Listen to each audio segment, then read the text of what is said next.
baby. Welcome into Derelict Sports. Happy Monday. Welcome to Derelict Sports Live. You know what it is. It's your boy Nick. Alongside me is my boy Dale.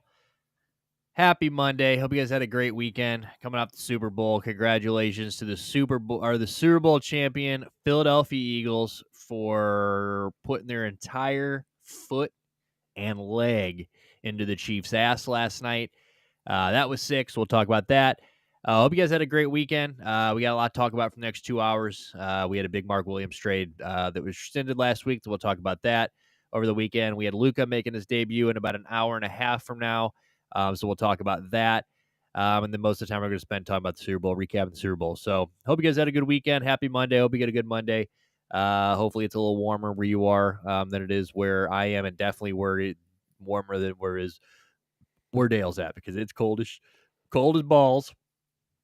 As my grandpa would say, it's cold enough to freeze the nipples off a brass monkey up here. It is brutal cold. It is supposed to, with the wind chill tonight, get to -40.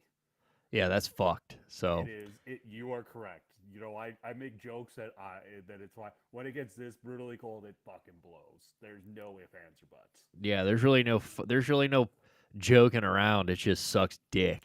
Yeah, yeah. It's like But I had to spend about 45 minutes outside today, and it was awful. But it is yeah, what that's it is. fucking brutal. But at least you're inside. You're not outside. Mm-hmm. Warm up for the next 2 hours, chitty chatting about some shit. Hopefully, you get to watch. I assume you just stayed at home, watched the Super Bowl yesterday. You watched? Did you see the whole thing? Yeah, I've seen the whole thing. So I don't get all the American commercials. I get some of them, but I get a whole bunch of Canadian shit. So Are they special? Do they do special Canadian commercials? there's stuff that is a little bit like like you get some of some of the Dorito commercial. Like I seen some, but like I don't like I know Budweiser always has like the first big commercial, and we don't get to see it up here. So I know I don't know if they'd still do. I don't have NFL Network, but does NFL Network still like replay all the commercials as like a show to kill time now, since they have no programming for the next 5 months? They might. I'm not sure.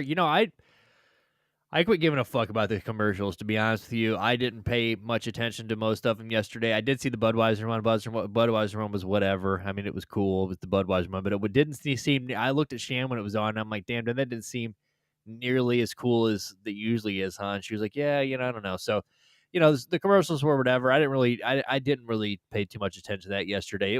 Yesterday was probably the most laid back Super Bowl day I've ever had in my life. I didn't do dick, but Oh, nice. it was nice. I sat on the couch, fucking ripped dabs all day. Sat there in my Eagles shit and watched a good game. I mean, obviously not a exciting game. I know a lot of people have been complaining about how boring the game was, but that's what happens when it's an absolute ass beating. That's what it is. It was a beatdown. That's what happens. And I think people need to be happy that at least it wasn't. Could you imagine the complaints if the roles were reversed and the Chiefs fucking dogged the Eagles yesterday, dude? People have been pissed. Well, and especially when that game started with that really weak offensive pass interference call. Okay, again, ref hat. Totally, I try and give the benefit of the doubt to the ref almost always, but I'm like, oh god, that is bad. Like it looked like he pushed his, but I'm like, oh boy, oh, just let's get Twitter lit up to start this, and didn't matter, which is good. Yeah, and honestly, other than that, and I would say there was maybe another, maybe have been one other call in the game that was towards the Chiefs, but for the most part, like I said, I mean, obviously there was not much they could do, either way. When it's a game like that, when it's a blowout in that fashion, there's really not too much.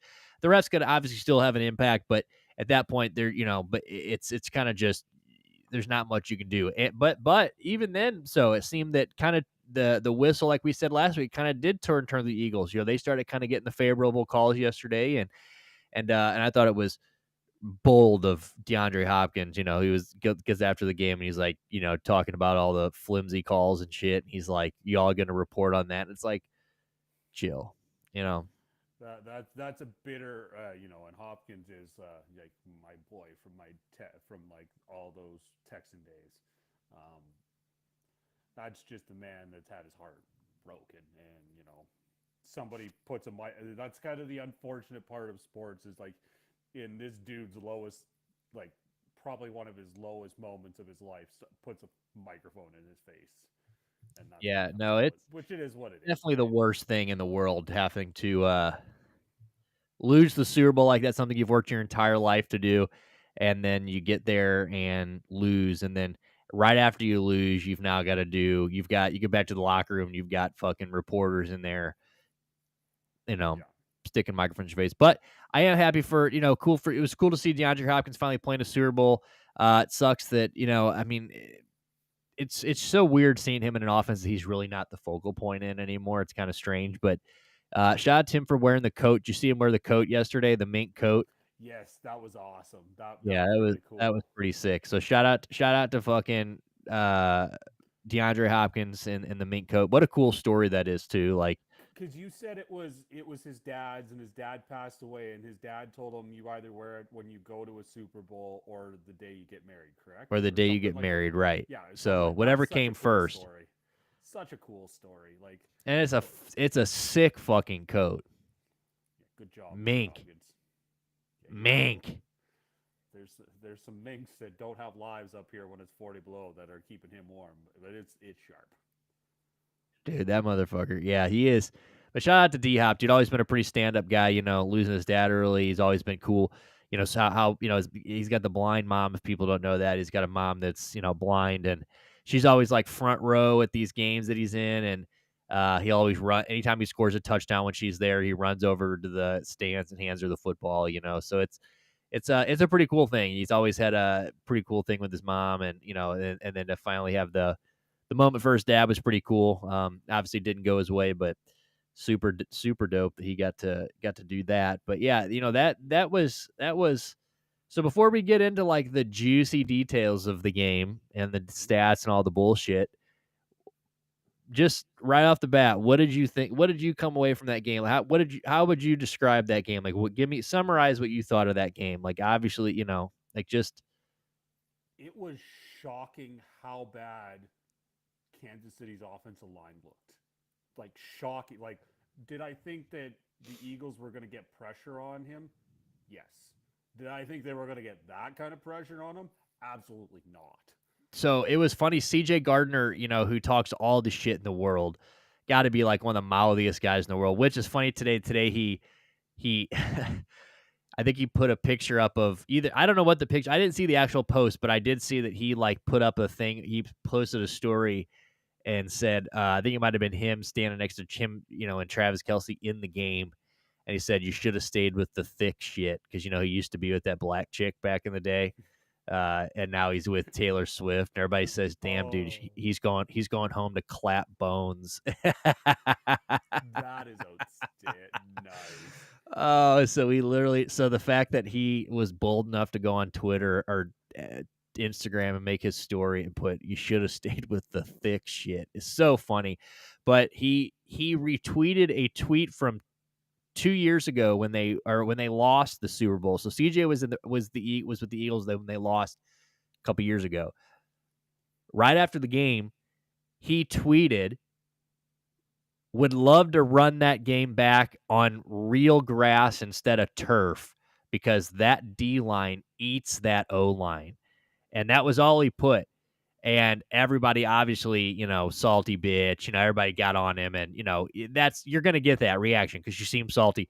But he retweeted it yesterday and he was like, I always told you. And it was just like, obviously that could have nothing to do with it. But it is what a like, what a cool, like, in your face type thing for him, like a moment, like kind of a showboat moment for him to be able to retweet that and be like, look, here we are, what, 2-3 years later on real grass, and we fucking ate you alive. So the best part, did you see that so 6 sacks, the most he's ever been sacked in a game.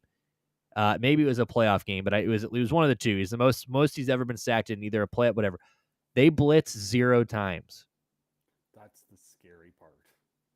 Like that was like it wasn't like Shiriano was just like sending the fucking house at Philadelphia because that's what he does. It's just like we're just gonna rush 4, and we know we're gonna get enough pressure, and let's see if you can pick us apart. and they And fucking manhandled them. I mean, that was that domination. that was the part of the game, like that's just what stood out to me. Like it, I don't want to use that analogy, but it looked like men, like it wasn't men against boys, but you know what I mean. Like it looked like men against like guys in their first year of out of college. They're just like, yeah, they're pros, but they're working to be pros. Like it looked like a whole bunch of second year offensive linemen that were just, I that part just blew my mind. Like Well, how, and I had said before the game too that remember when I was talking about on Friday, I was talking about out of all the people that can go out there and say, oh, I learned from that. I'm here. Like that won't happen again. Type thing. Blah blah blah. I you won't. Jalen Hurts just seemed like he was not going to be denied. Like obviously the defense did their thing and played a hell of a game. I mean, amazing. I mean, damn near perfect. Obviously, they get Xavier Worthy gets that one, and then he gets the last ditch deep, which was a beautiful ball from Patrick Mahomes on the motherfucking money. Just an absolute gorgeous ball. Xavier Worthy, what a dog. Um, but like other than those two like spots, and that's already at the point where they're probably not fucking, you know, going for the kill anymore. I mean, it's at this point, you're winning. You've got the game in hand. You're just trying not to blow it at this point. yeah, And I think that like when you see Jalen Hurts walk in there and you hear him talk all week and like you see how that game played out, it just truly seemed like the Eagles just weren't going to be denied, and that's what it felt like you said from the first snap. Like you don't want to say men against, it almost just feel like it was just a buzzsaw. Like they walked into a buzzsaw yesterday, and there was nothing that was going to stop that. it's one day I'll show you the clip, but there's a clip of when Calgary won the Grey Cup in Montreal against Montreal, and the coach and I've got goosebumps just right Ooh, now. see, I heard you there. Kind of turn your head to the right, down a little bit. Down here, that better? See, move that thing up to your mouth when you talk. Hello, That's that beautiful. right here. Okay, Yeah, I can keep this. I can keep this closer. All right. Anyways, so the oh Grey Cup. yes, yeah. So I got goosebumps just thinking about it because he goes, man, there's 50,000 people, and we're in Montreal against Montreal. And you know what, boys? We got them right where we want them. And it was just like, I hate the Stampeders, and I'm ready to run through a fucking brick wall for you. Yeah, And it was like when I remember watching that in the pregame show of that, I'm like, oh fuck, they're gonna destroy them. Like, like I don't know what they like. It doesn't make any sense, but it felt like that. I don't know if they said, but it just felt like they got shot out of a cannon, their hair was on fire, whatever analogy you want to use. They were ready, and it's. I don't want to say Kansas City felt like they were ready, just going to go through the motions of another game. It kind of felt like that in a way. yeah. It was one of those things where it was like in the very beginning of the second half. They come out, they get the ball back. Kansas City gets the ball right at half. They turn the ball over, right out of half. My dad texted me and he was like, "It feels like Kansas City's kind of given up," and I'm like, "You never." And and at the time I was like, "Well, let's not do that because the moment we think Kansas City's given up, I think at that point it was still like 24-0, so it was still doable. I mean, it's still like I don't want to just write this game off. So, but then it never really, other than like I said, the two scores that they ended up getting, um, it really did feel kind of have that feeling of like they at halftime, like everybody, they're looking up at the clock, and it truly had that like you felt that they felt there was no way they weren't coming back from that. It was just too much. The Eagles were just on them in every facet of that game, and it just none of them looked like they believe. I mean, every time you see them, that's a team that they know they're the best in the world when they're on the field. The Kansas City Chiefs have always played with a swagger. They've always kind of had like that. We know who we are. Like, same thing with like LeBron's always been like, I don't give a fuck about a 1 seed. All I got to do is get into I can come in as the 8 seed, bitch. Like I'm LeBron James. You know what I'm saying? Like, and that kind of they've always kind of had that feeling like, cool, the number one seed would be sick, but you still have to go through us. Like we know we know what to do when we get there. And like Right. yesterday, it had that like, yeah, we're boys that we're not coming back from this one. This ain't the normal routine here. Yeah, it's like they went in and they're up 24-0 and like, got boys, you turn that rock over and we score, it's game over. Like whatever heart they have left, you can stomp it out, and it was exactly what happened. And yeah, it was like we if it was like we've joked around, if it was like week 5, we would have turned the game off and watched something else. But it was a Super Bowl. Yeah, that was.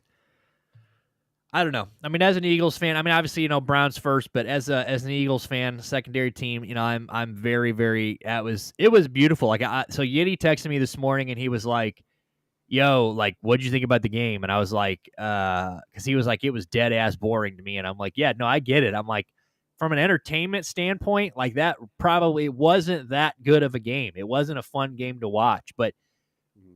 for somebody that one enjoys watching the Eagles play football and two hates the Kansas City Chiefs, you couldn't ask for much more. Like it was a good.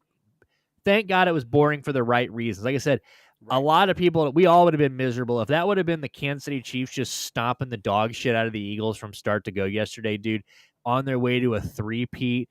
Like we would have been like, I mean, obviously there would have been some excitement about the three-peat, that's a big deal, but like it would have just been like miserable. It seems like the Eagles yesterday were, I know you sent me that meme yesterday, which is funny because everybody hates the Eagles, everybody hates the Chiefs. So it's like, who are you rooting for the Super Bowl? There are probably a lot of people in this country that are like, I just want everyone to lose. Fuck both these teams. They're absolutely terrible.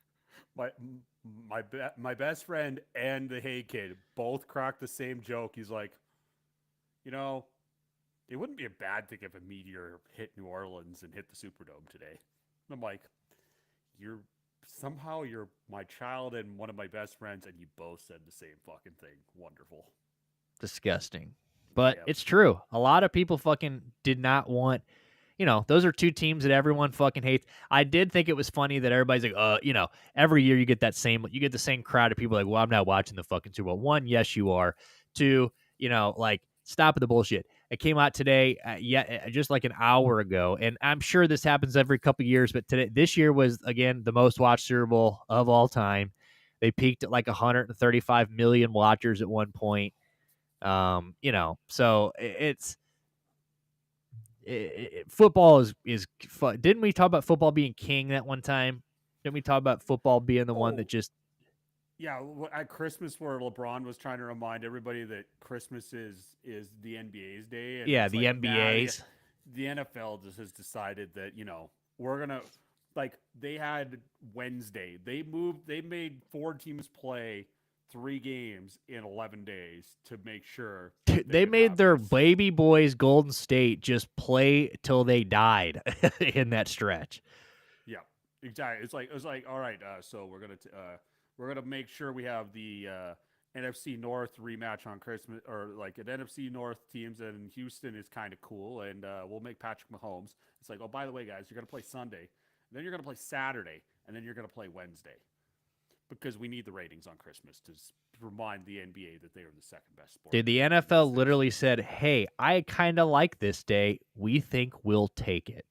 And that's exactly what happened. So, yeah, 135 million people at one point yesterday watched the Super Bowl. I mean, it was, like I said, it wasn't obviously for, entertainment value. It wasn't the most entertaining game. It was just a one-sided beatdown, but most people tuned in to see Saquon Barkley go crazy. He didn't do that. It was so and if there's anything the Chiefs did well yesterday, and you have to give them credit for that, is they every team so far, and we said this, I think when we were placing our props that day, we placed all our props. Even if they lose this game, Andy Reid, unlike everyone else they've played so far, is not going to be caught with his fucking pants down when it comes to Saquon Barkley. He's not coming in there and going, well, we'll just play them evenly and we'll just see if Saquon. No, we know Saquon can beat us, so we're going to come in there. And I think they said Tom Brady during the game at one point said that during the middle of the week when they were talking, interviews and doing media stuff, he had said to Spagnuolo, what are you going to do? How are you going to stop? Or either what are you going to do, or how are you going to stop Saquon from going for 150? And he laughed. He just laughed at me and said, "Tommy, Saquon ain't going for a 150." You know what I'm saying? And it's like, and he didn't. And they did they sold out to sell the run yesterday. They stopped the run, and then Jalen Hurts just drove it up their ass. But it's like, he didn't let Saquon Barkley go for 200 yesterday. Isn't that like the Andy Reid, Bill Belichick idea? All right, who's your biggest weapon? All right, I'm negating it. You beat me. Good job. Yeah, no, for sure. It's so I will give them credit for that. Hang on a sec. But yeah, so I'll give that they did that very well for the Chiefs. The defense came in, they came in with the idea of stopping the run, and then they did. So you didn't get to, like you said. So not only was it not a great game to watch, but you didn't get to see Saquon do Saquon things. You got to see Jalen Hurts do Jalen Hurts things. I mean, Jalen Hurts looked great yesterday. I mean, that guy, 2 times in a row now has outplayed Patrick Mahomes. I mean, they're not. There are people that can't outplay him once. He's now outplayed him twice into the biggest game that there is. Incredible. I mean, this game yesterday, I mean, 17 of 22, 221. He had the interception, which was just, him going in. That was a bad throw for sure. The interception was an ugly throw. But, one mistake on the night. But other than that, another rush touchdown, 11 attempts, 72 yards, looked great on the ground. I mean, anytime they looked like they were going to sack him, he just ran right up the fucking middle, gone. I mean, that guy, he's quick as shit. So Saquon was 25 of 57, pretty ugly, honestly. But, you got to see him run the ball 25 times. I think he even had a few catches. He did have that sweet catch, that wheel route that he bobbled and then caught. That was pretty cool. 7 of 6 yesterday, 40. Jahan Dotson, my boy Jahan Dotson, I almost bet he would have over half a reception yesterday, but I knew if I did, he wouldn't. I did see the video on Twitter today where a bunch of people, like a whole room of people, put Jahan Dotson to be the first scorer. Oh, yeah. And they went nuts when he's caught that ball. And then obviously you just watched the room realize, oh, he's down at the 1. He's down at the 1, which I think it looked like he was down at the thing. I was hoping he wasn't down in the replay. Like, I'm like, that didn't look good. I'm like, let's hope that I'm wrong. And I wasn't, but shout out Jahan Dotson. That was sick. But yeah, the Eagles just played good all over. I mean, Zach Bond, what a fucking monster that guy is. I mean, that guy, where the fuck are the defense numbers? How can I look at, where are the defense? Here we go. Give me the defense. Because he is, Zach Bond, 4 tackles, but he had the interception. Cooper DeJean, the white boy with the pick 6, dude. Incredible. They released the NFL Films view of that today. So sick. Jalen Hurts had a fucking, everybody should go watch it. We can't show it here because we're on the tube, but about 5 seconds after that fucking game ended, they had a Jordan, well, right after he was announced as Super Bowl MVP, Jordan had a new commercial ready to go. It's already out. It's out there, Jalen Hurts, and it already had a clip of him celebrating the Super Bowl. How fucking quick are they? So incredible. But this is like, I don't know. This just felt like such a big Super Bowl for the Eagles. Like, I don't know. I feel like stars were made out of this. Like, Cooper DeJean's going to be the man, obviously, after that pick 6 in the Super Bowl. Zach Bond is, everybody, like, he was already having a crazy comeback year, picked up from the Eagles. Guy just goes nuts. Jalen Carter, big game. It was just I think a lot of people are going to, Josh Sweat, people coming up. Josh Sweat, 2.5 sacks with his the no sweat fucking celebration. So sick, dude. Like, but yeah, this is just couldn't have gone better for the Eagles yesterday. Really, really couldn't have gone better. The only way it would have been better is they would have shut him out. They would have shut him out. I mean, that, and all those people, T's and P's to all the people that went for Patrick Mahomes under 251 yards. I'm one of them, because he would have gone under 250 if it wasn't for the goddamn Xavier Worthy bomb at the last minute. That kind of sucked. There was a weird, did you see that clip going around where Mahomes was like shaking everybody's hand and then skipped some RJP Ryan, which I don't understand. I guess I don't know if he had a fumble or something yesterday, but he walked on he shook everyone's hand on the thing, and then even shook the guy after some RJP Ryan, but went right by him. That's outstanding. Just crazy. But yeah, I mean, I'm looking at this stat. I'm just kind of looking through the box score. I mean, AJ Brown, kind of funny. The story of, typical AJ Brown game. You see him and Sirianni motherfucking each other on the sidelines. They're yelling and screaming at each other. 5 minutes later, he's in the end zone. Everybody's hugging and kissing. That's just the story of AJ Brown in Philadelphia. Boo-hoo, get me the ball. You got me the ball. We're all good. We're going to hug and kiss. So, wide open. Big touchdown there. Devonta Smith, though, baby. That, if there was the second best throw in that Super Bowl, it was that one. Devonta Smith, dude, burnt that boy. That guy was gone. Tom Brady is annoying, but Tom Brady, like you said, that might be the best ball that he's ever thrown.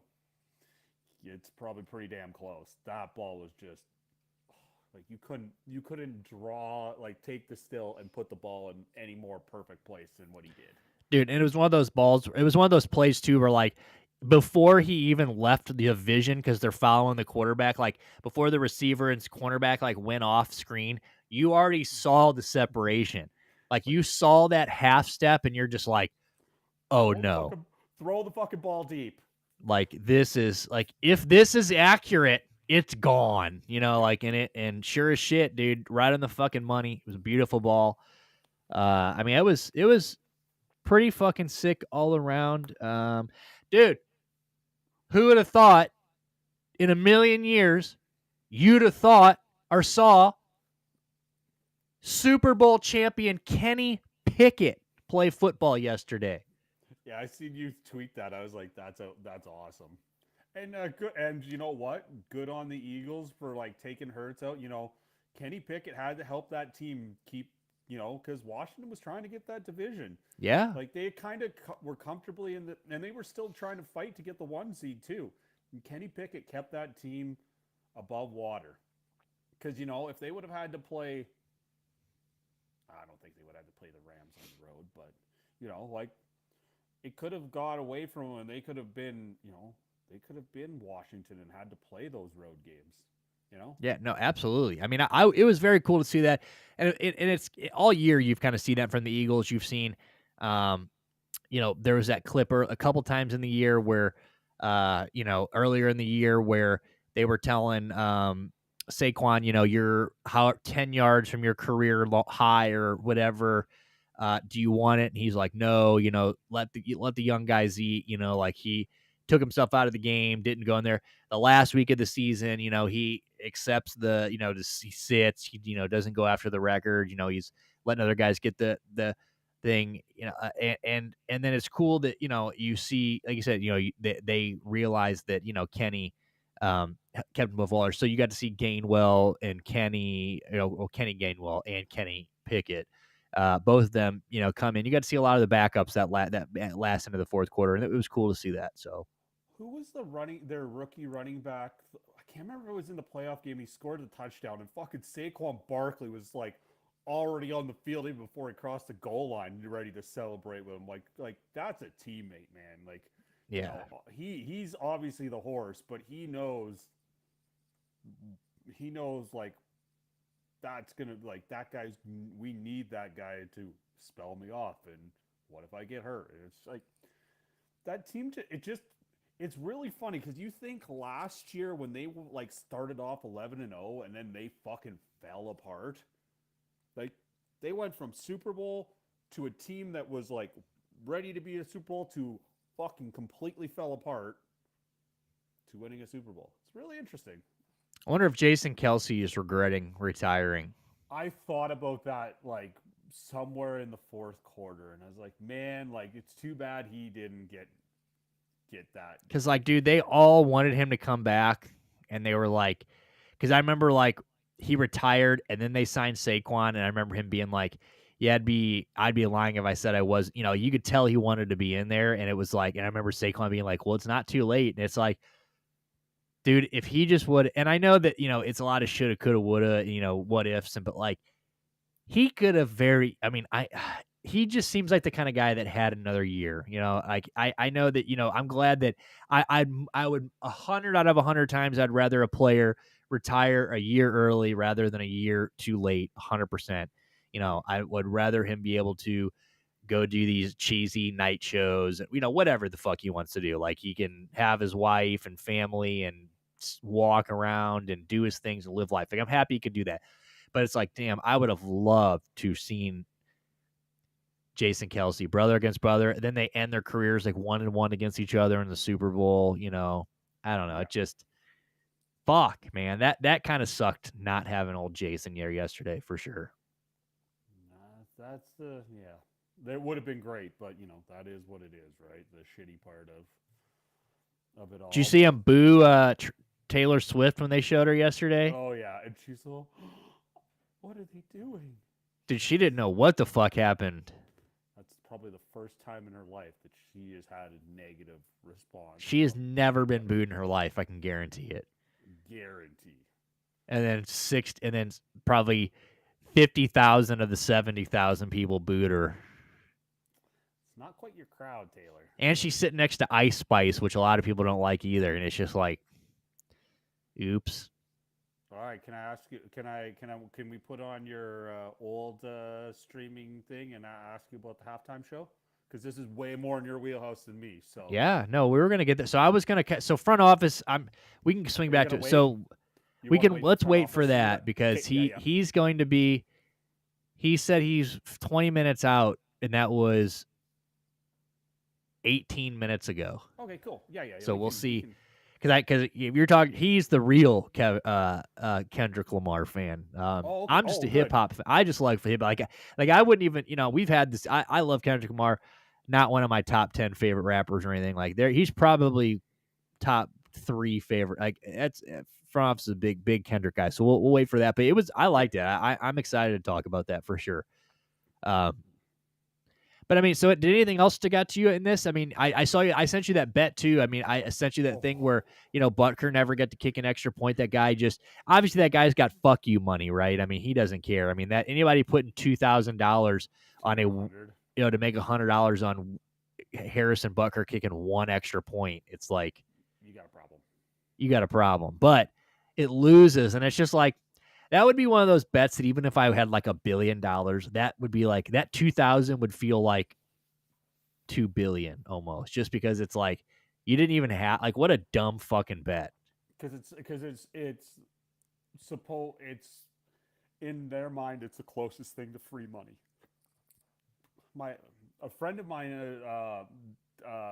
did soccer bets for a little while, and he found a system that the guy said that if a team was up by 2 and he could get under minus 2,000 or 2,500, he was supposed to bet it. And it was like hit at like a 99% clip. And I'm like, how does it feel when you lose 3 out of 20 of those? He goes, it feels fucking awful, Dale. I'm like, yep, that's why. Dude, that's terrible. Like, I did see some guy, just a little different, but I did see that a guy doing an interesting. He started following us on Instagram, and I followed him back, and I've been seeing his posts. And he did, I think his name's Playoff Beard Bets or something, maybe. Ooh, that sounds hockeyish. Yeah, it's definitely hockeyish, and the guy is definitely like a hockey, like not the guy, but the guy in his logo is like a hockey player with a beard with like the sticks behind him. But he did this thing where he took $10. And he's just trying to, or maybe it was even $1. I think it was 10. I don't think. Can you bet $1? Can you bet $1? You can bet $1. Yeah, I think Maybe it was $1 the minimum. $1. I think it's $1 the minimum amount that they allow you to bet on those sites.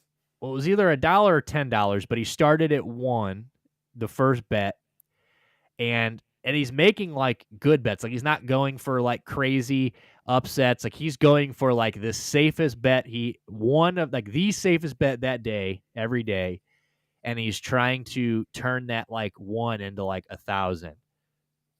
So it's like every day if they win, and he's like in the couple hundreds now. Like he's won like 10 or 15 in a row, days in a row.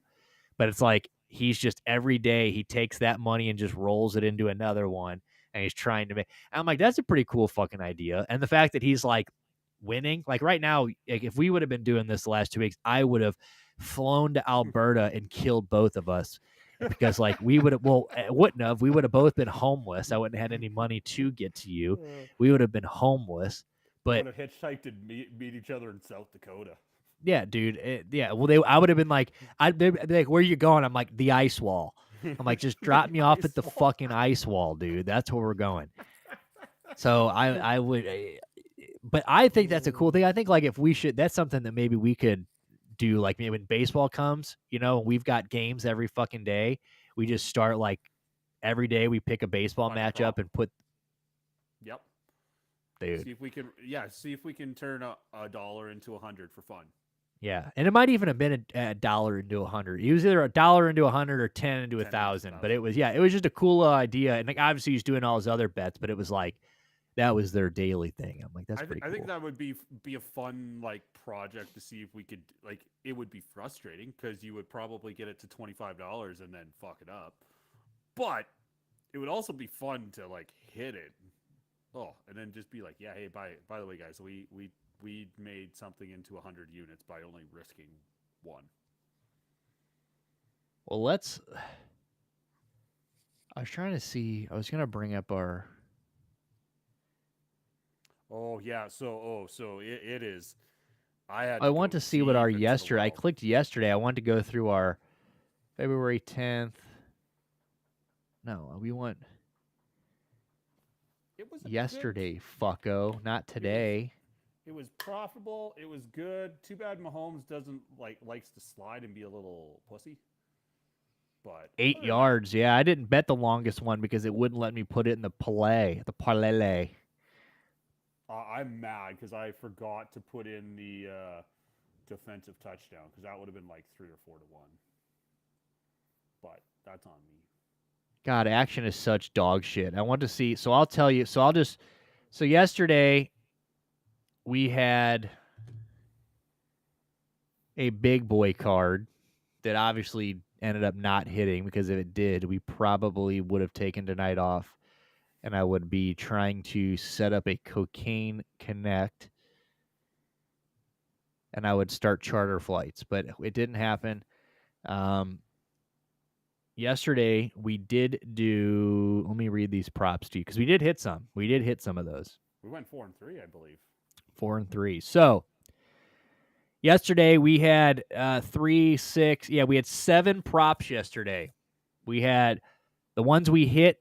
We hit Jalen Hurts over 212, ended with 221. Hell yeah. Yep.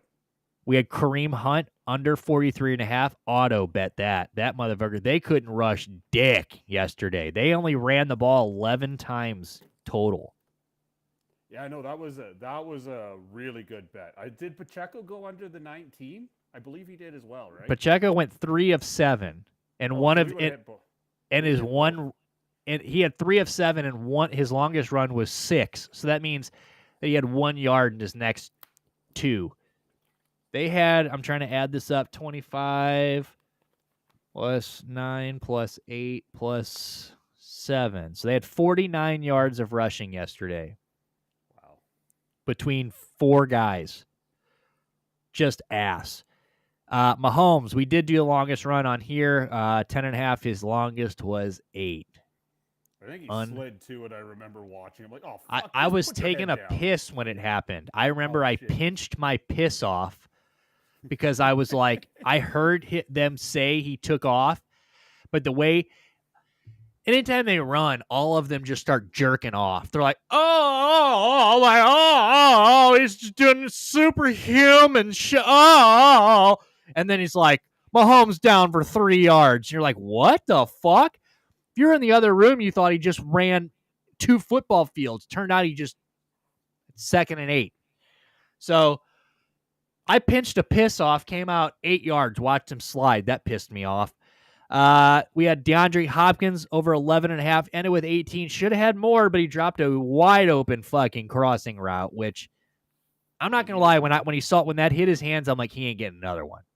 No, when he scored that touchdown, like, oh yeah, that was the one that locked in the profit, I believe. Yeah, the little tutty. Yeah, beautiful little touchdown there.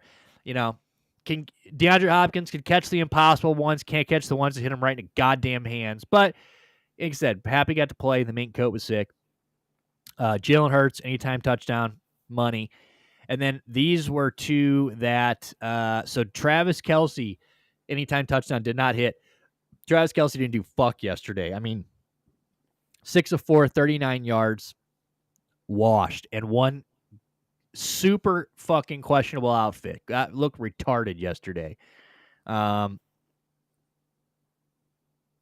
Dallas Goedert, we went plus 1,800, first touchdown scored. So I made 2 yesterday because I didn't think he was chances where he wasn't going to get the first touchdown. I'm not going to lie. After Jahan Dotson, I didn't know if they were going to go for. I thought we would get a tushy push yesterday, but I didn't think that. I thought maybe they were a little too far out after the Jahan Dotson thing. I thought maybe they would run one of those like Goddard outside or somebody just a little side route, just throw it to him. But tush push right in is what it is. So I did put one out. I put a second one in, and I took that one out, and I put Kareem Hunt anytime touchdown because I did. Pacheco, man, it's really. I mean, he only got 3. Hunt only got 3. Neither one did shit, but it was just like, I don't know. I did pick and prize picks yesterday. One of my things, which didn't hit, of course, because the only one that didn't hit. You know what didn't hit? I had Isaiah Pacheco under 1.5 passing targets. He got 2. That's dumb. That's what that is. That pissed me off. But yeah, that was very weird. I mean, that was just nobody ran shit yesterday. So, I obviously didn't hit that one. So no Hunt, no Kelce. But I mean, so when it comes to those guys, did you see anything from Kansas City yesterday that made you like, do you think, is there anything when you watch that Kansas City game yesterday and you see the way they reacted to it and you just see the, everything that came out to it, do you think that like this is the end? Do you think this is kind of like maybe, I mean, obviously they're still there, they can come back there, who knows, but like, do you think that maybe this is a chink in the armor? Do you think that like, did this change your opinion? And they're saying that Kelce, he says he has a lot of football left, but he doesn't know if he's going to play, which I don't know what the fuck that even means, but he looked washed yesterday. He looked washed for most of the year, to be honest. You didn't really look that great all year. Do you think next year we are going to get the same Kansas City Chiefs? That's a fun question. Do I think they're still competitive? Yes. Do I think they still have a chance to get to another Super Bowl? Yeah, I do. But Buffalo is hungry. The Ravens are hungry. The Browns are hungry. What? Houston might finally do something except be the best team in their division that's really bad. No, I think I still the window hasn't closed, but the window is not wide open anymore. I think maybe that's the right way to say it. They still, if they have to go into Baltimore or Buffalo to win a playoff game, they still can. But do I think they're an auto lock to get to the Super Bowl? No. And even if they're there, like, what, Mahomes is like 20, 28 or 29 years old. Like, they still got they still have pieces that are good. Like, he's going to be good for the next 4 or 5 years. Like, we Yeah, know that he's good. it's like what is the And they like do they get have, Rashi Rice back next year. but the defense is good, not great. We've seen the offensive line is definitely a flaw, but in a salary cap, and if you're spending money on all your weapons, somewhere has to be the flaw, and it feels like the offensive line's the flaw. It'll be interesting to see how they fix their offensive line because that was the big flaw of yesterday. I'm not going to lie. By the way, what up, Cole? In my country, the shows our favorite pastime. Uncle Bilo was kicked in the head by a horse and died. Position I miss Uncle Bilo. T's and P's, Bilo, dude. We missed you, Cold Peppers. It's good to see you, sweetness, and T's and P's with you and the family at this time.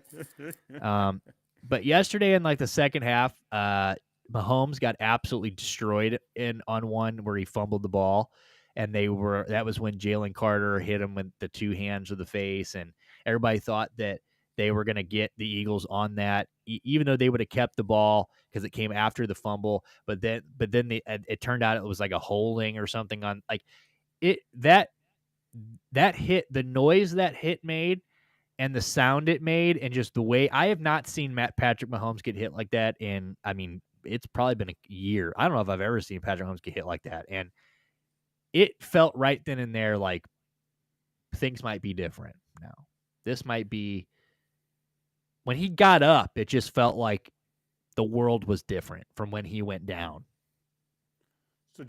So what well, obviously we don't know what happens in the off season now, but like what percentage do you give them to go back to 4 Super Bowl in a row? Because I think it's like 20 to 25%. Like So starting now 4 in a row. Yeah, to go. Oh, To I the would Super Bowl say next under year. 10%. Under 10%. Okay. I don't think they're that good. Look, here's the thing. Like, I think that the players that they have, like, they're only going to, like, the players that keep making this possible, like you said, Mahomes is going to be around for a minute, but Kelsey is definitely more on his way, even if he comes back next year. I mean, he's more on the back end than not. Obviously, you got to, Worthy and Rice. I don't know. I could be, I still think they're going to be in the hunt every single year as long as Patrick Mahomes is the quarterback of that team. As long as Andy Reid's there, I think they're going to be fine. But for Super Bowls again, I don't think so. Not even Brady could refigure that, like could recapture that. And I think that like, and that's my question. I'll wait, because I want to ask that whole situation when front office gets here, but I don't like. Again, I don't know. A lot of things have had to happen for them to get to 4 in a row. Like I said, they've been a great team, but we've talked about all the calls that have gone their way, the just the way that they've kind of just had the dynasty luck. And are they going to have that going forward? I don't know. I just, it might be time for. I mean, the football gods might have seen that yesterday and been like, look, it's the time for a changing of the guard. Like, they're still going to be there. Like, I would say that it's 50-50 Mahomes wins another Super Bowl. I would maybe even say it's 60%. He probably does go back to another Super Bowl. I don't think we're never going to see Patrick Mahomes in a Super Bowl. Like, I think he's going back to an extent or at some point in some fashion. 4 in a row, I would almost say 0%. I would bet castration that they aren't going to go back to 4 in a row. But I also do think they've got pieces because you said you got Travis Kelce going out, but you're going to add Rashee Rice next year, and who knows? You got Rashee Rice, Hollywood Brown, and fucking Xavier Worthy running around? Who the fuck knows? I mean, that's going to be gross. They can fix the defense. I mean, they still got good defensive pieces. They got Nick Bolton and stuff. They can fix the offensive line. But I don't think they're going to go back. Like, I do think that things are a little different. Like, I don't know. They didn't feel like America's team that second half. Like, they didn't feel like the sweetheart anymore. It just felt like they looked at that and they said, damn, this isn't looking too good. Yeah. Did Brady ever get blown out in a Super Bowl? So both Giants wins were really close. Falcons almost did it, obviously. And then, we all know what happened. They only talked about that 700 times last night. Yeah, we kind of knew that was going to happen. Did they get when they got killed by Kansas City at home? Or did they get killed by Kansas City at home? That's the one that Well, he didn't might he have got. lose? There wasn't that. Yeah, Oh, he I guess that lost. was Tampa, right? That Yeah, was in when he was in Tampa. Tampa. No, I don't. He didn't lose because he only lost the two to Eagles. Eli Manning. Well, he lost to Philly too. Oh, right, the Nick Foles. Yeah, but the Nick Foles one was close too, right? Yeah. Yeah, no, it'll be interesting. I think everybody's it's just going to be a lot tighter, right? Like the Bills and Ravens are both hungry to get to a Super Bowl. It's going to be really interesting to see. And don't forget, like everybody's still gunning for them. Like the Chargers are trying to catch them in that division. The Broncos are better than Dale wants to admit for whatever reason. I got into an Instagram argument the other day on our Derelict Sports page about some Chargers fans started shit talking the Browns, and he was like fucking, talking about. I'm like, dude, he's like shit talking all this stuff, and I'm like, dude, well, it was funny because like the way he first started defending the Jets, because I kept talking about, I was like, well, at least I was like, Myles Garrett, as miserable as he is, and he keeps talking all like the way that Myles Garrett's talking, you would have think that the Browns hadn't won a game in 3 years, but just a year ago they won 11 fucking games and were in the playoffs. You know what I'm saying? Like Miles, I was like, he could be a Jet where he's been in 8 years that he hasn't won a fucking game in his career. He hasn't been to the playoffs yet. You know what I'm saying? Like, could be worse. And this kid goes, I know you're not talking about the Jets as a Browns fan. And I'm like, yes, I would. The Jets are in much better situation the last 20 years. Even though the Jets have had they aren't going to the playoffs. At least the Browns they might have dog shit, like winless years, but every couple of years they sneak into that bitch. Mark Sanchez got to an AFC Championship game with foot fetish Rex Ryan. But when I started, he did the whole switcheroo, and I was like, "Are you really?" I said, as a Jets fan, and then I went to his page because I'm that guy, and very first picture, he's got an Oakland A's jersey on, and I'm like, "Now I know you're not talking shit." I said, "You are so poverty that your team just got up and left," and he's like, "Not an A's fan, a Chargers fan," and I go, well, that makes it better. They left too. Exactly. You really don't have a leg to stand on. I said, so fucking does that trip to LA hurt? I mean, Jesus Christ, like at least fucking I don't know. I just thought that was funny. I'm like, Chargers fan? Like your fucking team not even in San Diego anymore, bitch. But, yeah, I don't know. I don't even know where we just went from there, but how the fuck did I just get to that?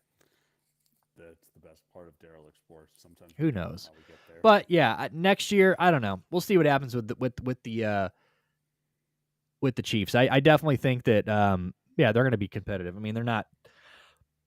I don't think they're going to fall off or anything or do anything like that. But I just think that the days of 4 in a row, I think their chance to solidify the dynasty was last night, and that's it. And I think they fucked it up in epic proportions. And it is what it is.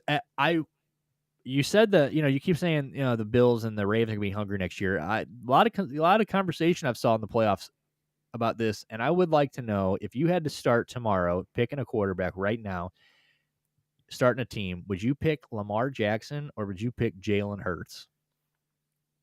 Ooh. One might be better. One might be a little better. One's a winner. That was going to be my.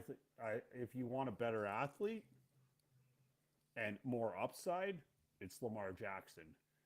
If you're looking for much more consistency and still a pretty amazing athlete, just probably down a peg, I think I take Jalen Hurts.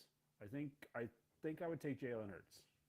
Because I saw like this crazy stat where like his numbers, like when you look at him, like outside of rushing, like he's got his numbers are pretty fucking close, and they're and better in some situations than Lamar Jackson. So I just it was an interesting thing, and I think at the beginning of the year and even during the year, you're watching all year, you still heard it. Jalen Hurts was the weak point of that team, and blah blah blah, and then you've got Lamar, who probably should have won the third MVP this year. But it's like all of that badass play from Lamar doesn't amount to dick ever, and it's like Jalen, even though he has his ups and downs, here's and there's, that guy consistently finds ways to win, and he is just like the most like pros pro. You know what I mean? Like, the guy just says the right things, does the right things. I don't know. That was an interesting question that, I think that if that conversation came up week 6, people would have been like, you're a fucking idiot for even asking that question. Because I know the Hey Kid always asks me who would I prefer to have, Lamar Jackson or Josh Allen. But I think that's a very interesting one too.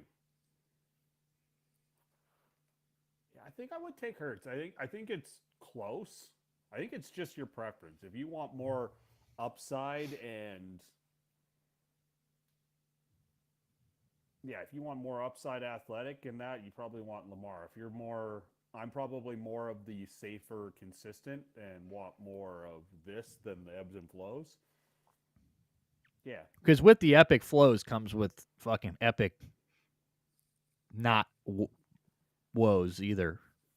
Oh, exactly. Like you think of how good Lamar Jackson looks, and then how I know they almost won in Buffalo, but it's just like like some of the it's like God, really?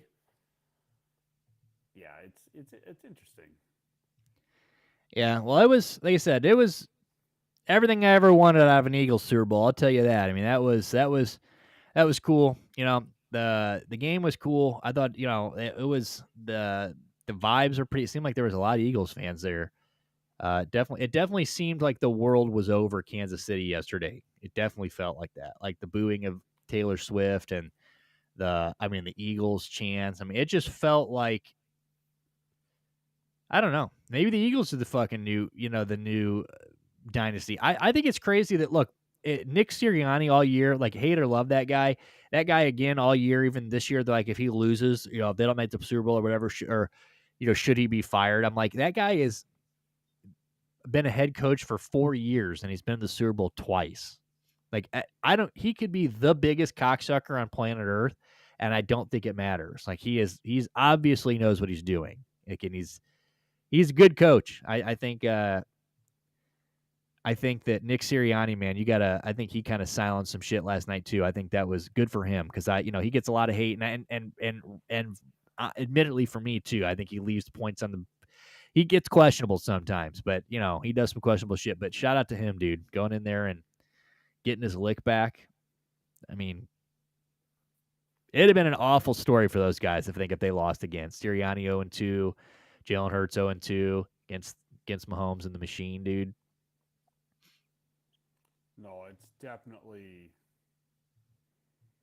yeah, man. It's I'm just happy that they won. I'm happy that yeah, it's like he's Sirianni he's a very decisive coach. He's definitely got. I think I would love to play for him, but boy, would he drive me nuts.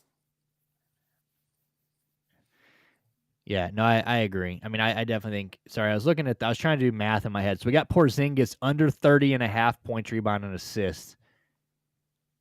And he's got 12 points. So he's got 8 rebounds, 2 assists, so 10. He's got 22 altogether. 5 minutes left in the third. So that's looking good. Yeah, thus, of course, Southern decides to lose because I bet SWAC because the fucking board is horrendous today. Front office is trying to get in, and we'll finish off the Super Bowl, and then we'll move on to Mark and Luka. At least Boston's winning. Boston's winning. I was trying to say, so Porzingis, that one looks decent. You want to know how hard it was for me not to bet Brooklyn today against the Hornets after they fucked us over twice?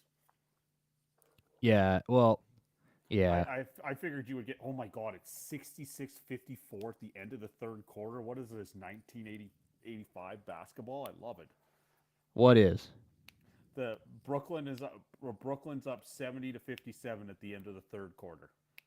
That Jesus feels like Christ. We I got know Baylor like Houston. You confident in this one? Is this something you yeah. just slap down, or are you confident in this one? No, I like this one. The SWAC one, the Southern was holy fuck the board's ugly, and there's no NHL, and the NBA didn't excite me one bit. What was Like the Cavs line today?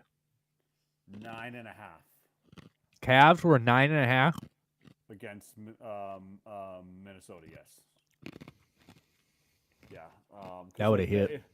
if the only other game I would have, if I didn't bet the SWAC game, I was going to bet Brooklyn, but I really didn't have the heart to do it.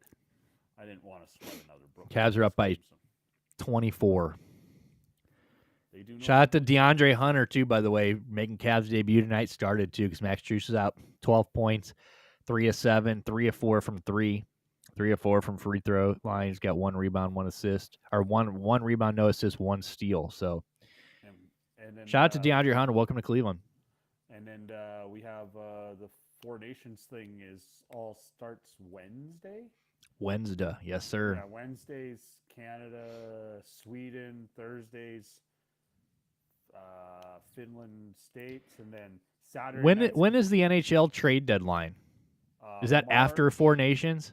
Yes, it's after Four Nations because my birthday is. I think it's the. So my birthday's the. It usually is on the Monday. I think it's the. It's either going to be the 3rd or the 10th. Actually, I got a computer. I need to look this up. Because, I can tell you too. NHL trade deadline. I'm not the biggest NHL guy, as we know, but NHL trade deadline date in Canada is February 6th at 3 p.m. Eastern. Well, that can't be it because it would already passed. NHL Wait, the trade deadline is today at February 6th. Trade deadline. Oh, that's NBA. That's NBA. March 7th. Yeah. Friday, March 7th. Dumb. Nice. Oh, it's a Friday this year. It's usually the multiple deadline is 40 days before the end. So they're extending it just to get some extra time for the team. So that makes sense. Well, I have it on. I've got a little rumor. A little birdie told me that Doug Armstrong went down to practice the other day on Friday, and was not happy. Apparently, he pointed at Kyrou, Bushneovich, and Shen and told all 3 of them to their face that they were on the trade deadline or on the trade block. I seen that the Leafs were very interested in Shen. That's gonna hurt, dude.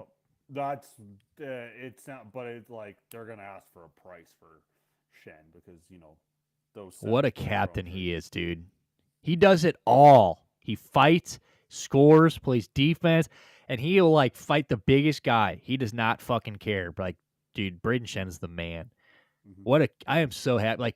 We were talking about today out of those 3 guys, like Buchnevich, love Buchnevich, but he's kind of fallen off. Like when he got here, he was hot, but I really like him. I think he's a great player, but it's probably time for him to go. Kyrou would hurt too. I definitely don't want to see. I don't want to see any of them go, but honestly, Kyrou would hurt because he's probably the better of the 3 and he's the youngest. But personally, I think Shen would hurt the most, just because what a likable guy. The heart and soul of your team, right? Like God. He just is the man. I love that guy, but the Blues suck. So it is what it is. Blues have got to.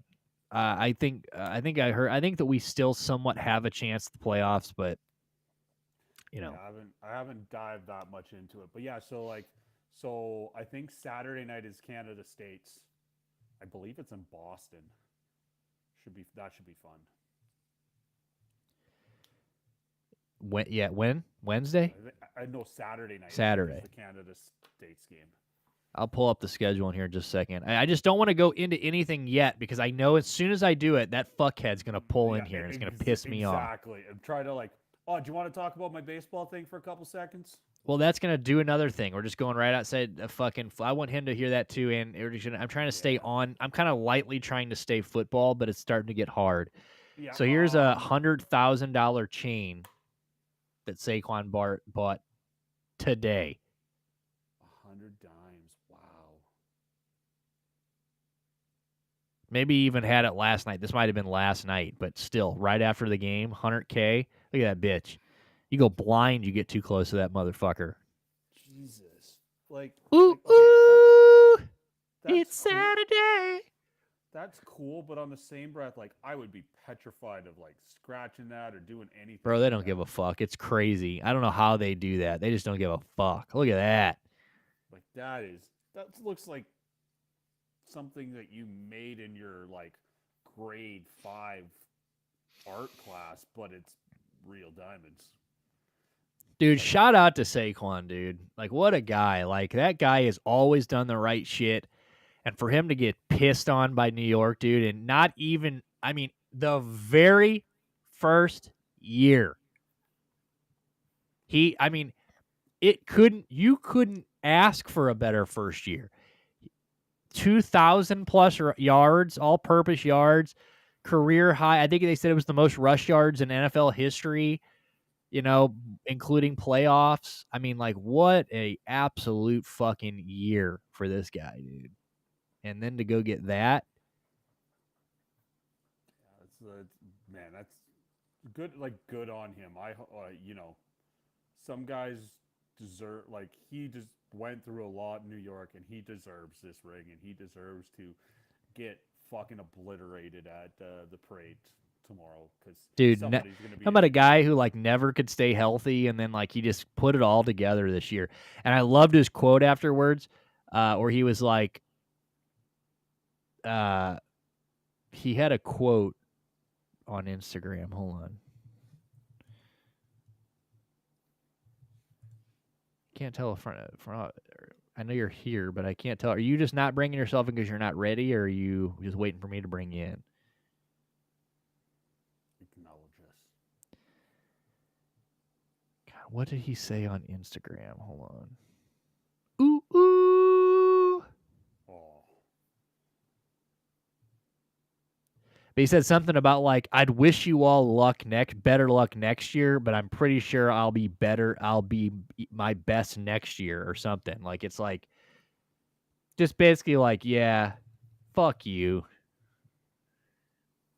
Saquon Barkley, there he is. I know I follow this mug.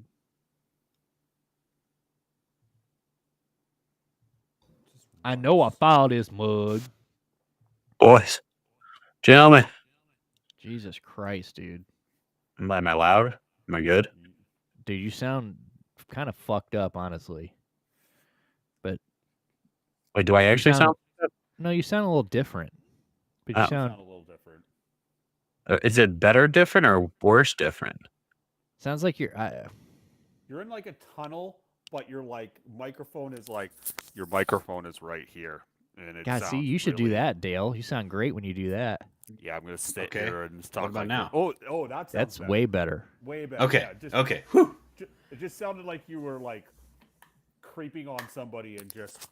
Yeah, it almost pissed me off. Well, that is my goal, to piss you off. I was like, this sounds like shit, but I'm not gonna tell him. Honestly, this show has persisted through so many bad fucking mics. If my mic is bad for one day, yeah, dude, but you're better than that. Oh, I know.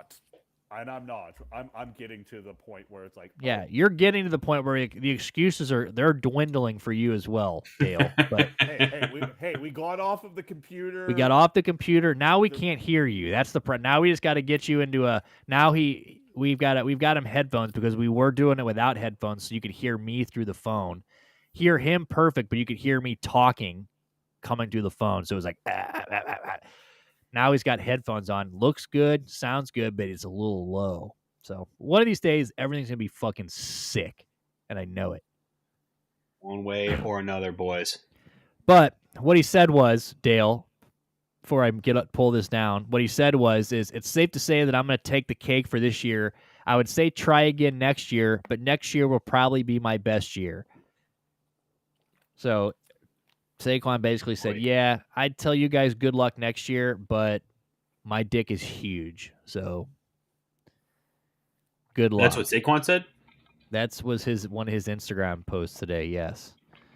Oh, him boy. saying, yeah, I would wish you good luck next year, but I'll probably be even better next year. So shout out to him. That's super sick. Love that. That really just makes my fucking little wiener hard. Let me pull up this fucking scoreboard. But now that the front office is here, we've basically talked about every aspect of the Super Bowl. But I guess, just for, give me your thought. We haven't talked about the halftime show. We'll talk about that, and then we'll move on. But what were your thoughts about the Super Bowl? I mean, obviously it wasn't the greatest, most entertaining game as far as like entertainment value. But if you're not a Chiefs fan, I mean, it was probably everything you could ask for. Yeah, that is how I sum it up. As far as Super Bowls go, it was not Whatever. I would even put that anywhere near top games I've seen. I mean, it's not right. Like nobody's list is that going top games they've ever seen for Super Bowl. Just a blowout. But I will say that I have never had so much fun watching the Super Bowl. Okay, we never got to see Brady in his prime get banged out like that. That was not something that we were ever How many years able to do see, we just gentlemen. imagine the money? Imagine rewind 2004. Do you know how much money I would have paid to watch somebody strap Tom Brady down to a table and bang him out? I would have lived homeless for 2 years easily. 100%. Catch me under the bridge, baby. Trash. Let's go.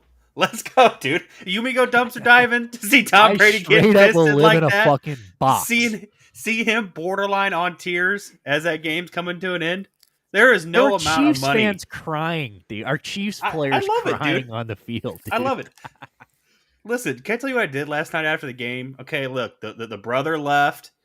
Things quieted down. I sat on the couch, took my pants off, and scrolled through my Facebook so I could see all my Kansas City friends just coping. God. Just 100 miles of coping as you scroll every social media site. It was fantastic. It was one of the most fun times I have ever. I mean, because look, I'm not a big Eagles fan. Nick's a big Eagles fan, right? I like the Eagles as like a fourth or fifth favorite team. Totally auxiliary through Nick. But when it comes down to it, I would rather, like if it's any other team, like a lot of teams versus them, I don't care. This was one of the ones that I was a bandwagon Eagles fan, and I've never had so much fun watching the Super Bowl. And I think any non-Chiefs fan out there could say that was exactly what the world needed. That whole show from kickoff to the end of it, even Worthy's bomb touchdown, which was sick. I'm not like let's call it what it is. Yeah, it was probably the best throw of the Super Bowl. It was perfect. It was beautiful, dude. That was a fuck you right there. That was Pat saying this is ridiculous. Yeah, but it was just like but it was so fun because it was like we were even happy that they got it. We're like, good, good for you guys, dude. I'm glad you got one. It's still fucking 30 fucking to. It was 34-0 at one point, gentlemen. It was 34-0 at one point. It does not get any more shafted than that. I mean, seriously. And just when you thought that he was going to be tired, somebody came in with that crisp like towel to wipe the forehead off, and you just kept fucking going. I know Jalen Hurts was the, MVP. If it wasn't him, it was going to be Josh Sweat. Shit. And my 2.5 safeties. Somebody else had sacks, excuse me. Somebody else had 2 sacks too. You could have gave it to Cooper, but you can't give it to Cooper DeJean, even though he scored the pick six, because that whole secondary was locked down the entire night. Disgusting. Dude, they had 6 sacks, didn't blitz once. I mean, they had it. I don't know if you guys, I'm sure you guys have said this stat, but it is the most mind-blowing fucking stat. Rushing 4 or less people, their success rate was 50%, gentlemen. Yeah, it's stupid. 5-0. That's 1 out of 2 times when they rushed 3 or 4 people, which I think the fewest they ever rushed was 3, that's pretty standard for an NFL. They got home half of the time to pressure Patrick Mahomes. How do you play in that situation? No quarterback. I don't care what his name is. Tom Brady, put any quarterback in that position, and they're going to fail. Now, Pat was exceptionally bad as well. Let's not, I'm not giving him a pass here. But I'm saying the entire Chief organization did not come to play. I don't know if they thought they were going to roll into the Super Bowl, lay it down for 60 minutes, and go home and hope Travis, proposes to Taylor on the field after they win the three-peat. But, buddy, you're going to have to come up with different plans. Okay, you better start thinking, where's her next tour? Does she really like that place? Because you didn't want to do it. You didn't want to do it in New Orleans. You didn't want to do it for the Super Bowl. That was, through and through, the most fun I've ever had watching a Super Bowl. I hope you guys enjoyed it as much. I hope the discussion has been good. Sorry I'm a little late. Thank you for letting me rant. Trying to see who had the... Trying to get defense total. So he had 2. Yeah, so Josh Sweat had 2.5. I don't think anybody else had 2.5. No, I know that he as a had team they had 6. 2.5. Milton Williams had 2 sacks and 2 tackles for loss. Milton Williams. Damn. Yeah, so I mean, that whole defense could. Can I just say, what do you do? Let's take a few months back. Let's think a few months back here in October, when the whole world and Eagles Nation was ready to fire Nick Sirianni. Well, that's what we were just talking about. Like really? See, I've never been on that train, and I think it's so crazy that I fucking have hated him some days, and I think he has left points on the field and he's an obnoxious person. But imagine trying to fire a guy who's been a head coach for 4 years and been to the Super Bowl twice. You don't have to like him, but the guy is a fucking damn good coach. Absolutely. I thought you might already continue that thought, but no. Nick Sirianni coached his ass off. Looked like he'd been there. Looked like he belonged there. And he was running circles around Andy Reid all damn night. If you guys come up with any theories or reasoning for why that game was so lopsided, I know I missed the prediction show, but I would have said 80% if it's a close game, it's going to the Chiefs. But the only team that can blow them out, either side, would be the Eagles blowing out the Chiefs. That's 100% what I said. You can ask my brother. That's verbatim what I said. 80% this is going to be a close game, but there's a 20% chance that the Eagles dog walk them. But I just think it was their time. Like I said earlier, I just don't think Jalen Hurts, the way that the aura that guy's got and the way that he just handles his business, the way that all week he's been, I've learned from the last one, this type of thing. I think if there's anybody that's going to do, I just don't think they're going to be denied. I just think that was it. I think it was Jalen Hurts' time. I think he played great. I think the whole team played great. I just think that that team wasn't going to be denied. I mean, that just now that we've seen it play out, I just think that I think that was just destiny. I just think that the Eagles just went in there, I just think Jalen Hurts, it was his time, and I think Jalen Hurts going forward, I said it before, he asked me if we were talking about if this is the end of the Chiefs going, and I don't think that. I think they're going to be good going forward. I still think that I think we'll see Patrick get us another Super Bowl probably at some point. 3 in a row, 4 in a row, those days are over, I think, for sure. But I just think that, I think that going into next year, I think that the Chiefs being that team that got, I just think that's I think Jalen Hurts, I think they might have taken that yesterday. I think Jalen Hurts and Saquon, I think they might be the sweetheart. I mean, I know a lot of people hate the Eagles and it is a fucking hard team to root for, but I mean, Jalen Hurts, what better guys to have as the face of the NFL right after Mahomes and Kelsey? Because, you think Kelsey's probably on his way out or whatever, or, getting close. He's washed his shit if he's not. Probably retires after that. Hope Mahomes or Jalen Hurts, Saquon Barkley, 2 young, black athletes too on top of it, which is, I just think that just so who knows? But I think that I do think that it's gonna be interesting going into next year. I think that it's a little more wide open. I think that the Chiefs seem a little more human after last night. But I do want to know, before we move on from this, is I had 2 questions. What were okay? Well, one, we'll talk about the halftime show. We only got half hour, but I do want to get into Mark Williams and Luka real quick. But before we get to the halftime show, I do want to know, does this 100% end the GOAT debate? I mean, that's over, right? Because I mean, I think everybody leading up to the game last night was like, oh, other side of rings, Patrick Mahomes is the best to ever do it. Patrick Mahomes is the best to ever do it. His numbers at the same age, because I guess his numbers compared to Brady's at their age are a little better or whatever, blah, blah, blah. But does this end it? Because like you said, we've never seen Brady get banged out like that. You never saw Brady we've seen him lose, but we've never seen him lose like that. We've never seen him. He's never had the lows that Patrick Mahomes has had and the Chiefs have had. Like, so does this kind of put that to bed? Dale, I'll ask you first.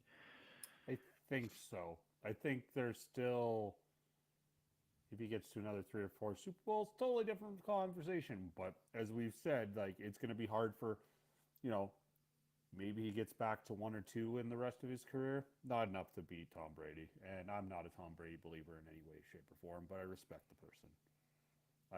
I've gotten old enough and wise enough that I can do that. That I can be like, I hate Mariano Rivera with all the passion in my heart, but he's the best closer in baseball history. Yeah, but he also covered up child sex abuse, so fuck Mariano Rivera. Yeah, well, okay. I'm just talking baseball wise, okay? But you know what I also, mean, right? a Yankees fan tried to come at me about that on TikTok the other day. Something about they're like, you guys.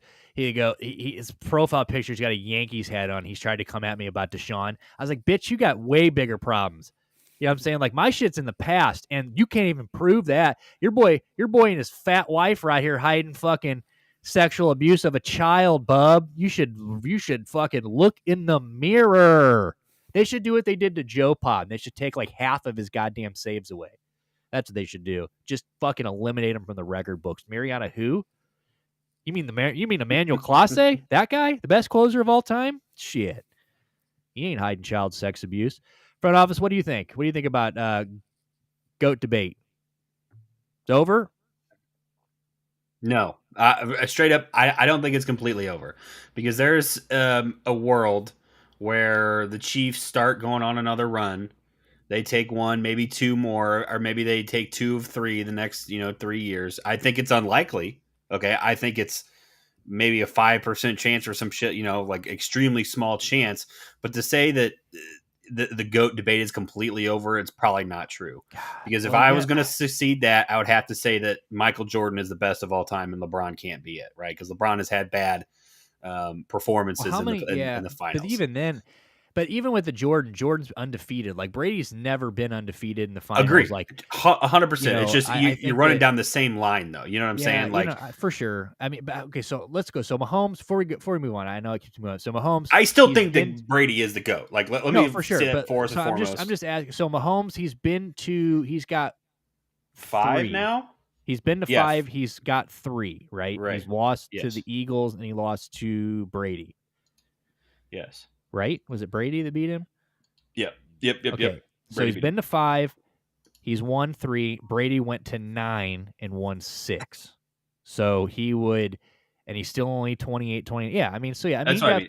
It's conceivable. It definitely could be. It's conceivable for sure. I mean, yeah, I agree. Then if we're gonna go that route, if we're saying like, I think more than likely it's over. But do I think that there is like a 0% fucking chance? No, I definitely think there is a chance that, I mean, if he goes and fucking rips off 2 or 3 more, and especially if Andy Reid sticks around after he feels that, you know what I mean? If you get 2 or 3 more years of Andy Reid, even if he goes to 4 more and loses those 4, like, and if they're not like super bad, I mean, obviously that. Yeah, if you have another one of those, you can't. You get one mulligan. Right. You get your beads played with, bub. That's over. But you fucking, you go to 3, you go to 4 more, you get to 8 or 9 Super Bowls, even if because LeBron, LeBron's the greatest of all time. He's lost more than he's won in the finals, and I still think he's the GOAT. So so if he goes to 3 or 4 more and they're all close, even if he loses them, I mean, yeah, for sure. Because I do think getting there counts. All of those people that are like, oh, he got there and lost. Well, I don't give a fuck. You sat at home and watched him. Your fucking team wasn't even there. So I don't give a shit if, I that whole like, oh, LeBron went to fucking 10 in a row and only won fucking. Fuck you, dude. He went to 10 in a row. Yeah. You know who didn't go to 10 in a row because he had to retire in the middle? Yeah, tell me. Do you know? I think his name's Michael Jordan. Tell me, did he go play baseball and suck dick? Yeah, probably. Yeah. Just saying. Wait, before we move off this, I have a question for both of you. Yeah. Is there a team in the NFL that completely healthy that would have beat the Eagles last night? No. That was a team, like I use the analogy with Nick. That was a team that was shot out of a cannon with its hair on fire. There wasn't That was a damn buzzsaw, thing. dude. There was not a damn thing any team could do to like. Could somebody keep it close? Possibly, but that was a team that just was ready to punch you in the dick and kick you in the jaw and take your lunch money and then start texting your girlfriend on the way out. Can I tell you the only team that keeps that even remotely close when they're fully healthy is Detroit.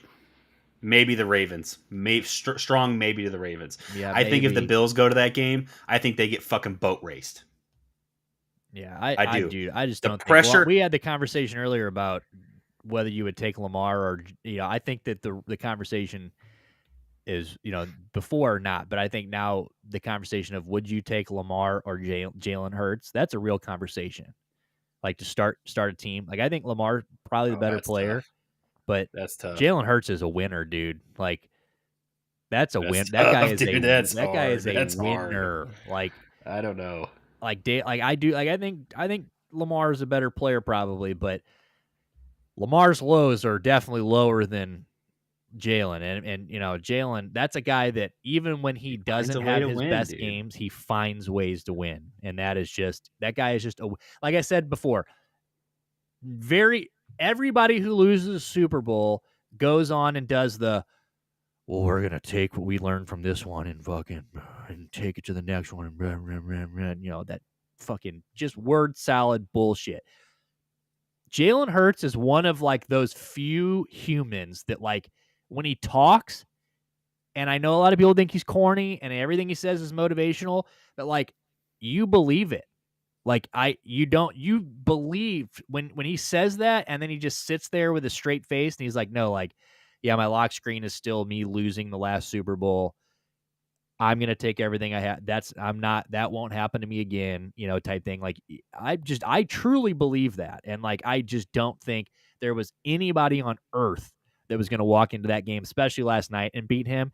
And I just think that he's that kind. I just think he's a winner. I just really think that guy is and I hated him when we picked him. I was like, because I was a Carson Wentz guy. I rode so hard for him, and I was so upset that people were so quick to just say fuck Carson Wentz. And it's like, dude, before he played hero ball and tried to dive into the end zone and fucked his ACL up, he was the best quarterback in football. He was the MVP that year and probably should have still won MVP because he still led like 90% of the categories at the end of the year after missing all of those games. He's that good. So I think I was just so like sour that people were like, oh, he fucking sucks. Get him out of here. Jalen's the guy. I'm like, that fucking guy isn't shit. Now, I'm an idiot and Jalen, he's just a winner, dude. And and Lamar Jackson might be the best quarterback on planet Earth. Probably should have won a third MVP, but that guy he didn't win. Fancy as shit. Gets eliminated in the first round every year. That's one of the things like my brain tells me it's Lamar. My eyes tell me it's Jalen. You know what I mean? What's the tip of your cock tell you? Ask it. It doesn't want any part of this conversation. Let me ask it. Hey, buddy. Hold on, let me stand up. Big fella. Buddy, what you thinking down there?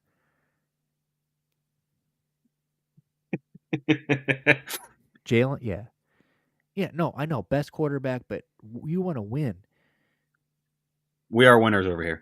Yeah, Cox says Jalen. So, I just...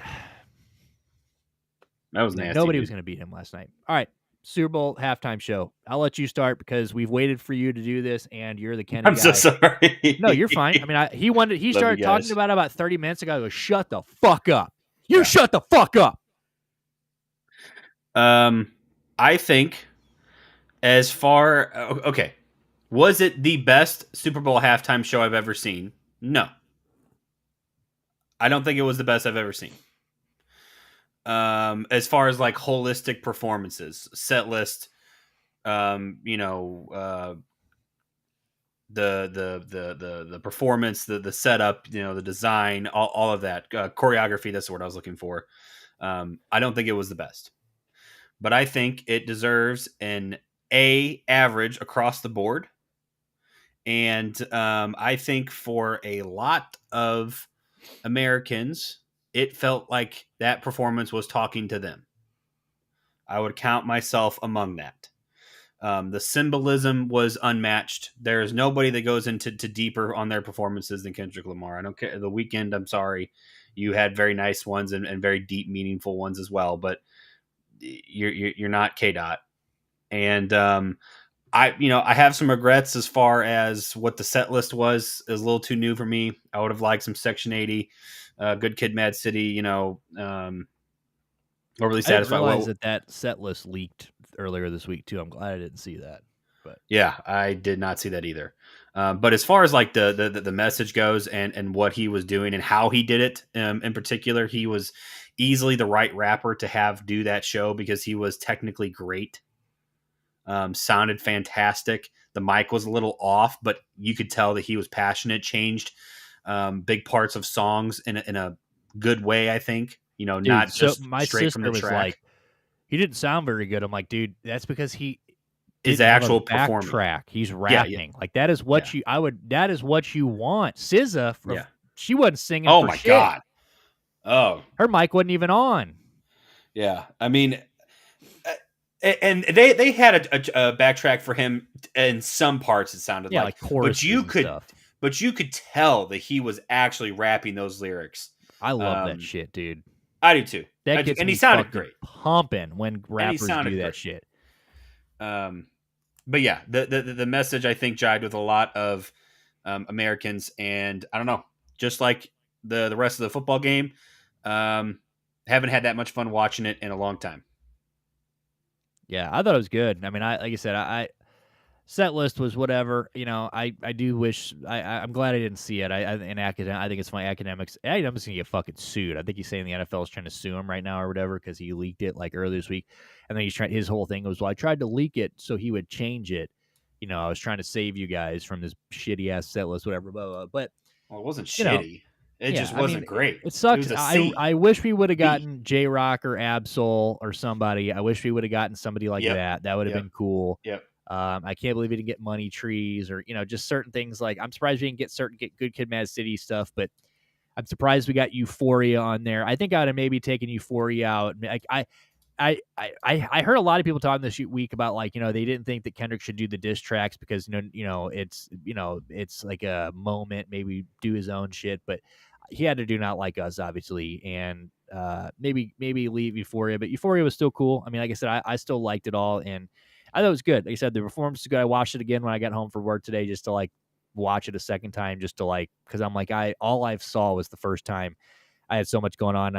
So I was like, let me sit down and watch this again just to kind of see. And yeah, it was good. I liked it. I thought symbolism was good. The moving pieces were good. He's a hell of a performer. The guy's dancing, doing his thing. He's in the choreography. He's not just fucking running around. He's very animated, unlike last year with Rihanna, which I think was very, good. Yeah, exactly. Very, very. I wish he'd again. Wish he'd had a little maybe more surprises like SZA, and I love SZA. Super cool to see St. Louis on the map. Performing at the Super Bowl. Super dope to see a girl from St. Louis singing at the Super Bowl, but. They said didn't really her part, for as live as Kenny was, it was kind of weird that they like made her so unlive. I mean, she didn't sing shit. I mean, she was totally just lip singing into the mic and doing her thing, but it was cool. Like I said, I liked it. I liked the way he ended it. The TV off, just turned the TV off, boom, turned it off, game over, flashed in the crowd. That was cool. I thought that was really fucking cool. Yeah, it was good. It was a cultural moment. I think a lot of people, it sucks that there are so many people that kind of came away from that thinking like, damn, Kenny, because I do like 1% of me gets the part where they're like, it's Kenny's moment. It sucks that he spent this kind of on Drake, but at the same time, it's like for a backpack rapper like Kendrick Lamar that, obviously he's one of the biggest rappers in the world, but this is a guy that has always kind of just done what he's did. He's not like pop culture's best friend. He's not out here putting out, love songs and shit like Drake and stuff. Like this is a guy that, but so for a guy like Drake who sales is everything, money is everything, women is everything, the stature and like the everything, like you want to be the king, you want to be on top, you want like looks are everything to Drake, and I think for a guy like Kendrick to get up on the biggest stage in the world with 135 million people watching, and to smile and say his I mean, it's such a like, oh, you wanted to beef with me, and look how it ended. It ended with me and Serena Williams crip walking on your grave in front of Badass, by the way. 135 million people, and you lost. Like you lost, and like you know, can't tell you real quick. I know you're talking. I'm sorry. no, you're good. The interjection I have is that the unfortunate part of this is that Kenny never gets this opportunity if that rap beef doesn't go the way that it does. Yeah, absolutely, for sure. Even if he drops GNX and it's all bangers, if it's not like us, like if that song doesn't become a worldwide phenomenon, he's not playing the Super Bowl, even with how good GNX was. And that's the unfortunate truth. Yeah, 100%. That's why I think he had to do it. Yeah, I agree. I mean, it had to happen, and he did it good. You know, I liked the way he teased it, and then did the whole thing, and then, you know, I like that even in between. The cool thing about Kendrick is that even in every sense, anytime he performs and whenever there's like dead air, he always has like some like part that he sings that isn't in the original part. Like he always adds a little like freestyle or something in there, or something like he changes the words here and there or this and that. Like it's cool. I mean, he's thinking on his feet. He's doing everything live. You know, like I said, I love that.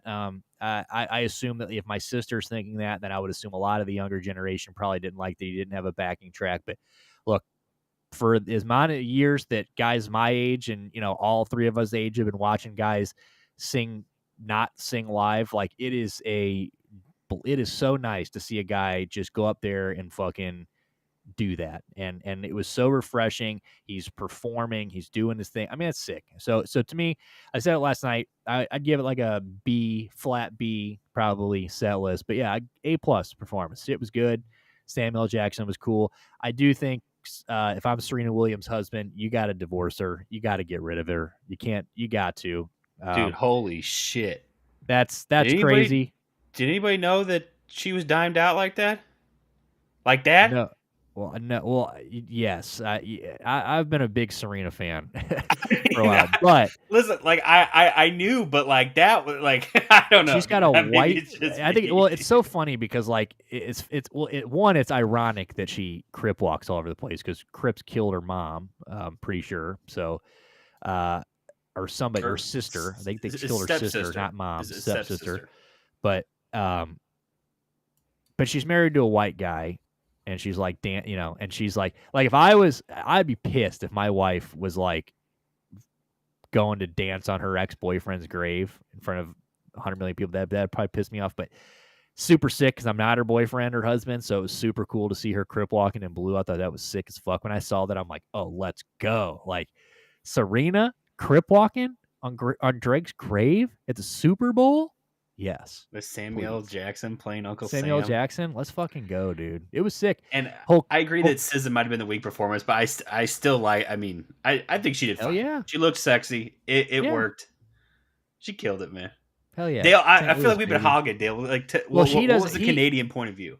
Yeah, what did you think about it? Well, I'm like not a music person, so I'm listening and taking like I didn't think like I think I'm like you. It wasn't like but it wasn't bad. It's just like one of my poker buddies, it's like in his 50s, is like the best part was the car in it. And I'm like, yeah, well, that wasn't meant towards you. So no, I thought it was entertaining. I didn't. My dad texted me and said, "This guy sucks." That's all he said. Exactly. Like if me in 15 years watching this when I'm like 55, like get off my lawn. Who the hell is Kendrick Lamar? My dad goes, "This guy sucks," and I go, "I'm taking Sophie to see her in May." That's what I told her. Did you say I'm not visiting next week? Yeah, and I straight up, I'm like lose my number. But I did just look at the calendar. That week is sick, so not Kendrick related, but one of my favorite ska punk bands of all time broke up in 2004. Okay, I got into punk rock in 2000. I was 13 years old when I got into punk rock, so I was like 2006, 6. This band just stopped touring, stopped playing, doing Dance Hall Crash is their name. Just literally stopped 21 years ago. Said we're done with music. People have been trying to get them together for years and years. They've said no every year. Well, they're finally coming back for 3 shows, and then they're quitting again. They've already said We're not doing any other festivals. We're not putting out new music. We're not doing any of that shit. We're coming back for 2, because Warped Tour's 30th anniversary is this year. So they're doing 2 Warped Tour shows, one in California, one in Washington. And then they're doing 1 headline show, which then turned into 2 headline shows because the first one sold out in 5 minutes in San Francisco. So obviously I bought tickets. I'm like, even if I can't go, like I'm going to have tickets to this show. So I bought 2 tickets. We see Kendrick on Wednesday, and then we leave for San Francisco on Friday. See the show Saturday. So what a fucking week that's gonna be, dude. Let's go. Have you been to San Francisco before? No.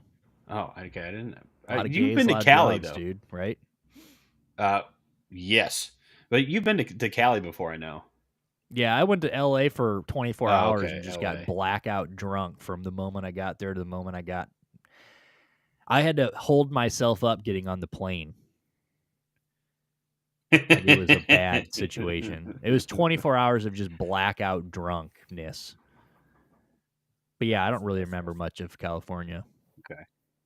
I think be you good, might though. like Cali. You might like the speed a little bit. You know, Yeah. just leave the Midwestern attitude at the gate and walk into paradise, and knowing that everybody around you is somehow better than you, or at least they think that.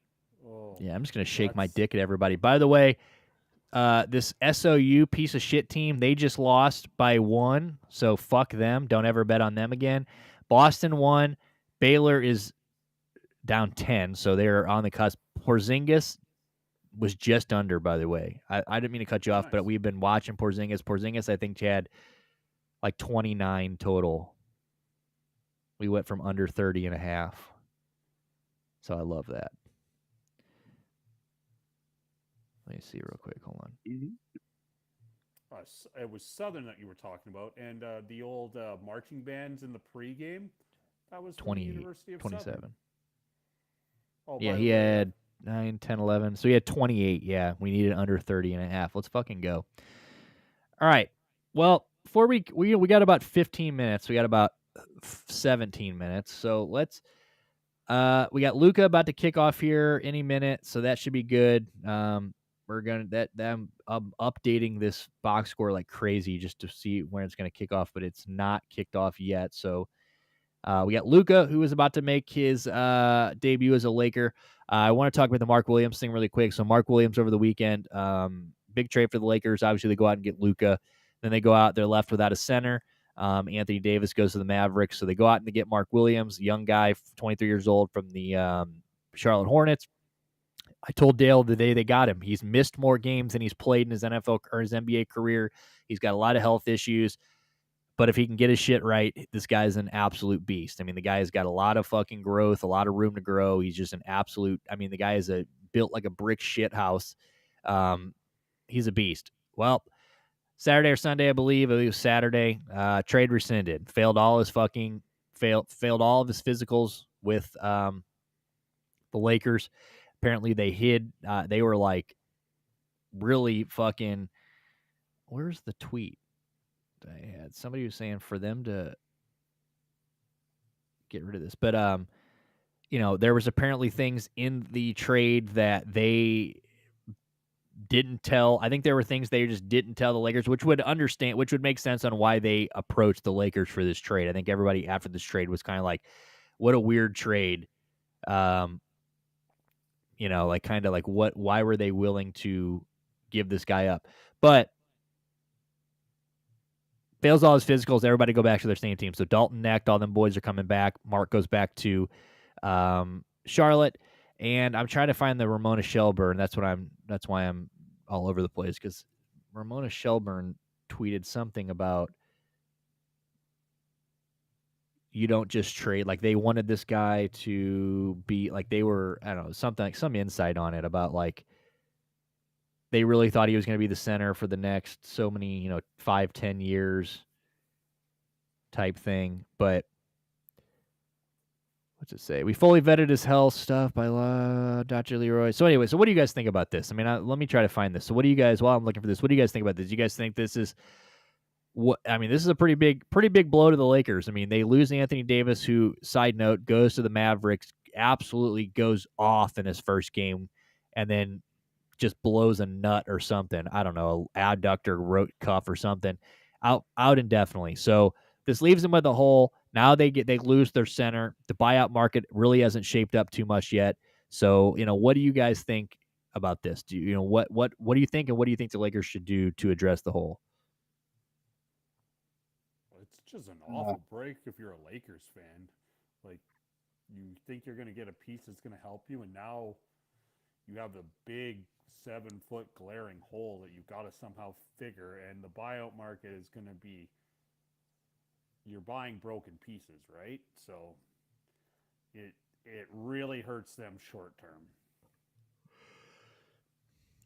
So here's the Ramona tweet. She says, teams do not like to cancel trades, especially those as significant as Lakers, Charlotte, Mark Williams, Dalton Knecht. LA gave up a lot to get Williams. They need to feel confident he'd be healthy enough to be their starting center for the next 5-10 years. After thorough evaluation of his health, they were not.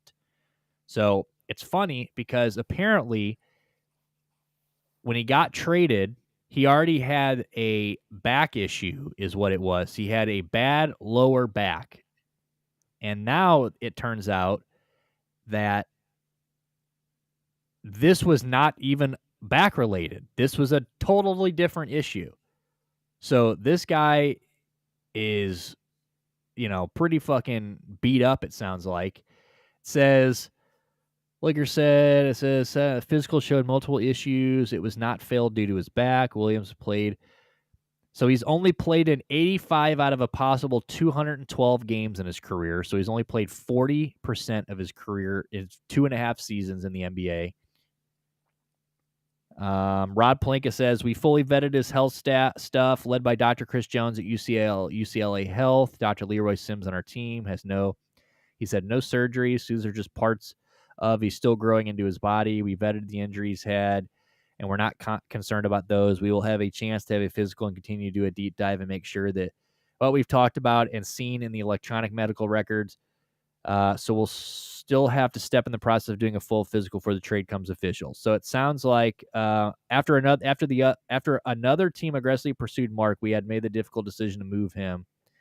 Oh yeah, so I sent you that. I sent front office that they, now that they've come back, the Charlotte made this. We never really wanted to trade him, we're really willing to, type thing. We can't wait to have him back, type thing. But so front office, what do you think about this? I mean, obviously, this guy was a big risk to go get and trade for anyway with all the health issues and the amount of games he's missed. But if he was healthy, going to be a huge piece for the Lakers. And apparently Luka handpicked this guy. He was the one that pushed for this trade. And like you said, and like Dale said, the guy, buyout market hasn't even really come. There is no Clint Capella's yet. There are no centers out there really right now. So this really kind of, now they've got, and now you take Dalton Knecht back there, who's another shooter. It's like, yeah, you've just got a lot of guys that can score now, and not a lot of guys that play defense. Yeah, they have a really big problem, and unfortunately, guys that they need probably aren't going to hit the buyout market. Look, maybe there was a really good reason why they didn't do this, but and not Dalton going back to Dalton Knox going back to the Lakers is nice. I mean, he's a young guy, has talent, and definitely a good long career ahead of him. It seems so, but like you said, doesn't play any defense. They are going to be anemic on the defensive side of the floor, and furthermore, they don't have any bigs. So anybody that wants to post up is going to be able to do so freely. In fact, I'm not even sure who the tallest player on that team is. I don't even know who plays center there now. Let's see. Lakers roster. While you look at that, think about if they get the Nuggets in the first round. Jokic. Oh, geez. And that's a realistic possibility. You got LeBron playing fucking Jokic. Yeah, because they have Jackson Hayes, who is fucking age. Trey Jemison III, and exactly Christian Kololoko. Oh yeah, he's pretty good. Yeah, they're good. Don't worry. Yeah, because I can't even say their name. No idea who the fuck they are. Sounds like he teaches gym. It's bad, dude. It really is bad. I mean, and even at 4, I mean, I guess you're gonna start Markeef. No, you probably can bring on the bench. I don't know. It's a Dorian. rough situation. I mean, like, because obviously it was just Mark Williams, and like but like that guy He's a center. addressed a lot of needs. Like that Mhm. was like the hole. Like the ship is taking on water. We need to plug the hole. Mark Williams was that plug, and it dropped. It's rough. I mean, just think a week ago we had this trade happen. We just had Luka AD trade. The world's mind blown by that. Then you get this Mark Williams trade. They're like, oh my God, the Lakers doing everything right. And then you fast forward like 3 more days. Anthony Davis probably got 1 testicle left. Mark Williams is fucking, I don't know, in a wheelchair or something in Charlotte, and fucking, I mean, Luka, pray to God Luka gets through this fucking debut okay.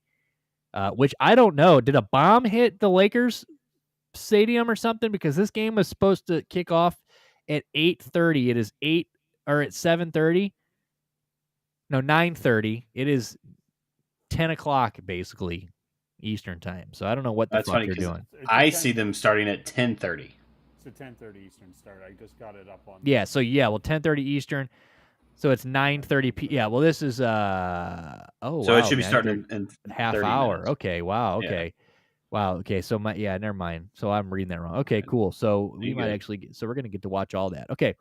So Mark Williams, big loss for the Lakers. Sucks for them. Like I said, they definitely didn't make it. So Luka tonight, we got about 5 minutes. Luka, Lakers. What are you guys expecting to see from him tonight? I know that he is. Let me pull up. Let me click on these. I was looking at some of the props earlier.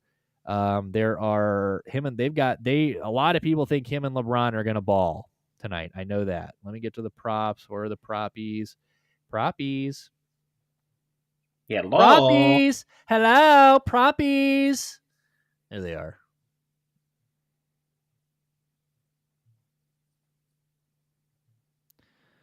Let me hit my ratio over to 60%.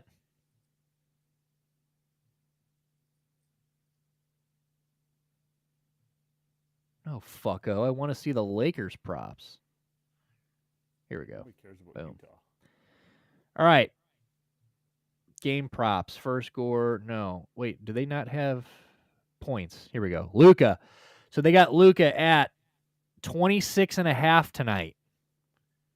They got LeBron at 24.5. And they got Austin at 19.5. So they just think these 3 are going to fucking go ham. They're like 12.5 point favorites over the Jazz tonight.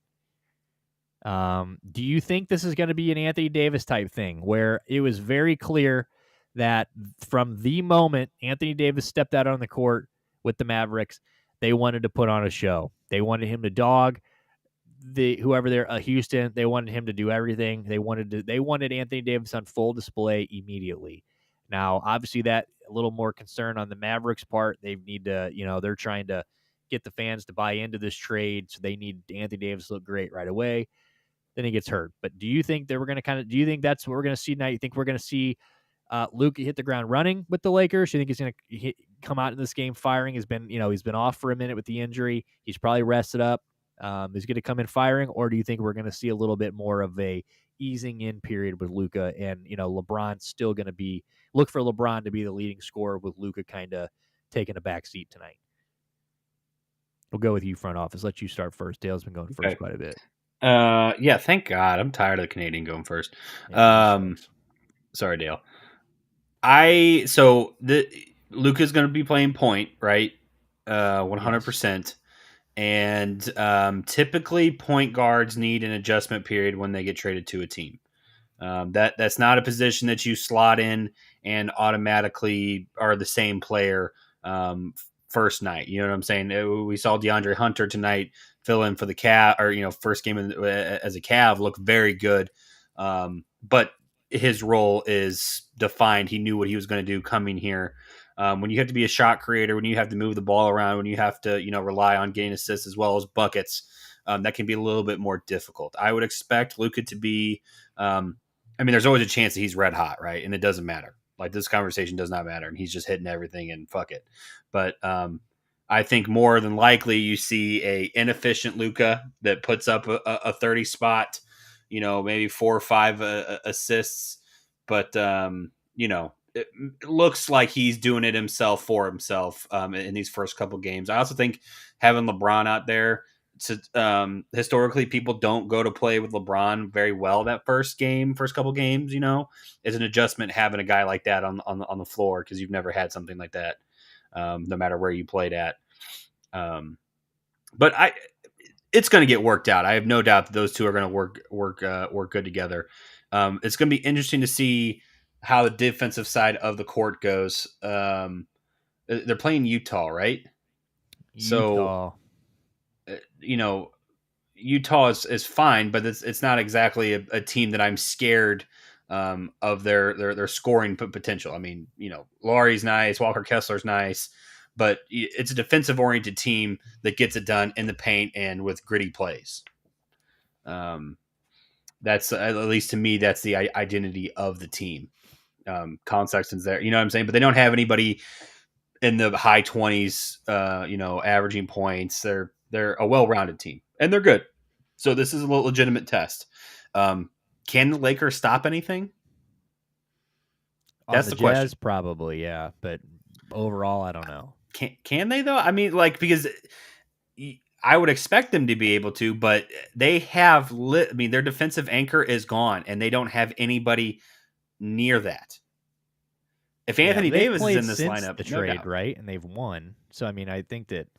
Yeah, I think they're going to be good enough. Like I said, so I do think they're going to be. I think they'll be fine against the Jazz. But I definitely think better teams know. But I think they'll be all right against the Jazz. 12 points is what their pick is the spread tonight. Dale, give me your thoughts real quick. We got like 2 minutes, 3 minutes. I would take Luka over tonight just because I think they want to emphasize him. But I do agree with front office. It's going to take some time for them to figure it out. I think they're going to if they're going to go deep in the playoffs, it's not playoff basketball, but they're just going to have to outscore teams. And I know that's simple, but they're going to have to play like 135, 130. Dude, we're going to have games probably where where the Rockets back in the day with Harden, where their threes aren't hitting and it just looks bad. You're going to have those games where they're just bricking. And then the games where they decide to, the team decides to shoot 53%, they're just going to mow teams. There's not going to be a lot of middle ground. But I think if the Lakers are going deep, they just got to score. They're not going to stop anybody, so they're going to have to play games in the playoffs, probably in the high teens, low 120s. All right, so the both of you, so they're 12 is the spread tonight. If you guys had to pick, you think Lakers are going to cover that, or you think that you think the Lakers get a W, but they don't? You think 12 is a little too much, or you think they cover that? I mean, Jazz are 12 and 39. I would lay the Lakers, and that's probably, no matter what it was, it'd be Lakers or nothing at home. Front office, what do you got? I take the spread. Give me plus 12, Utah. Yeah, I think I'm not gonna lie. I think I would probably roll with you. I think I would go. 12's a lot, and as much as LeBron, I don't know. LeBron just loves to let teams hang in there sometimes, and I just feel like sometimes, maybe it's not all gonna go the way they wanted it, but it definitely might. I am very excited that this is a 9:30 game. I'm glad that we get to get off here. I'm glad we get to go watch this fucking game. I hate that when I come off that it doesn't reset. It's I wish when I came off, it just put us back to 50-50. That's so stupid, but it's restream. All right, guys. Well, everybody, appreciate you guys coming out tonight, man. Been a great weekend. Really great Super Bowl. Well, not great, great for the Eagles. Great win for the Eagles. Big weekend for sports. A lot happening. We got a big week coming up. Hope everybody go kick their feet up, man. We got about 28 minutes for Luka kicks off in with his Laker career with LeBron. Cannot wait. Really appreciate everybody coming by. I'm glad you guys had a good weekend. Peppers, it was good to see you. You guys have a good rest of your good Tuesday, good rest of your Monday. And we will see you back here on Wednesday live, Monday, Wednesday, Friday, 7 to 9. Kick, YouTube, and X. Only YouTube and X. Fuck Kick. But still, follow us over there if you want. We're still going to be live there every day. YouTube, make sure you guys hit that subscribe button, hit that follow button, hit that like button, and comment. Likes and comments, that's what gets us in the algorithm. And then on X, make sure you guys join that conversation. Hit that follow button. And then if you're into sports betting, man, make sure you guys hit us up on Action Network. We got a page. We never get followers over there, but you guys are missing out, man. 3 to 5 picks every single day. We had 9 yesterday. They're all free. We're not charging you anything. And I've been posting my underdog lineups, and I don't have a Derelict Sports one, but I do have my one down there. So Nick Flair, if you use Nick Flair 93, if you guys making a new underdog, if you guys use that code Nick Flair 93, you will get up to $1,000 matched when you guys put money in. So make sure you guys do that. We'll see you guys on Wednesday. You guys have a good rest of your Monday. Thanks for joining us. It's been Derelict Sports Live. Nick Dale, front office. See you on Wednesday. Peace.